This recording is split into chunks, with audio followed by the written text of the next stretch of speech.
درنو لیدونکو السلام علیکم ورحمت الله تعالی وبرکاتو. کورنیو چارو وزارت په تېره اونۍ کې خپرونې ته ښه راغلاست. د ټاپي پروژې اجرایه رئیس او نورو مسؤلینو د کورنیو چارو وزارت، ملي دفاع وزارت او استخباراتو لوی ریاست له استازو سره د ټاپي پروژې د امنیت نیولو په موخه ګډه ناسته ترسره کړه.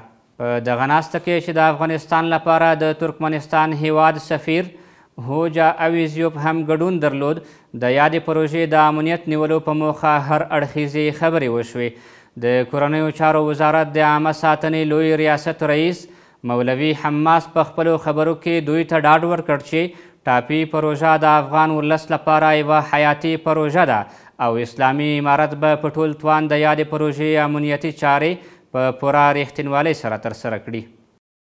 د کورنیو چارو وزارت سرپرست وزیر خلیفه صاحب سراج الدین حقانی په افغانستان کې د اروپایي ټولنې د پلاوي له رئیس رافلا یودیچا سره وکتل.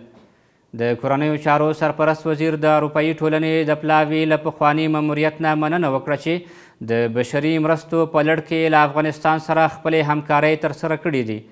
نوموړې هیله وښوده چې یاده ټولنه د تیر په څیر له افغانانو سره په سختو شرایطو کې خپلې بشري مرستې دوامداره وساتي او په ځانګړې توګه د معتادینو د صحت له روان کمپاین سره همکاري وکړي.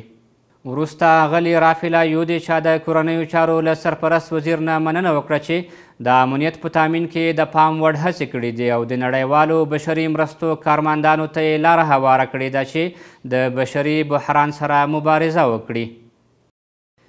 د کورنیو چارو وزارت د جنایي پیښو پر وړاندې د پلټنو او مبارزې ریاست 7 تنه د یاد ریاست د یوې افسرې زرغونه د وژنې په تړاو چې څو ورځې وړاندې د کابل ښار په 9مې امنیتي سیمه کې وژلې وه، د کابل ښار اړونده سیمه او ننګرهار کې نیولې دي.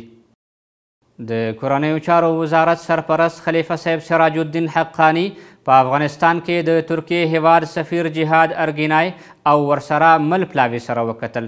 په دې کتنه کې د کورنیو چارو وزارت سرپرست له افغانستان سره د بشري مرستو په برخه کې د ترکیې هیواد له همکاریو مننه وکړه.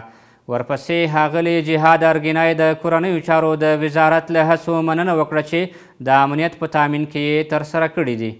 نوموړي وویل دوی غواړي د هرات د ریل پټلۍ له لارې افغانستان ته بشري مرستې ورسوي او هڅه کوي خپلې مرستې دوامداره وساتي.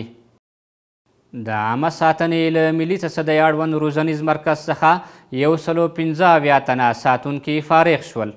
په همدې موخه جوړه شوې غونډه کې د ملي تصدۍ د عملیاتو او ساتنې مرستیال مولوي عنایت الله رشید د نظام په ټینګښت خبرې وکړې او په مسلکي توب یې ټینګار وکړ.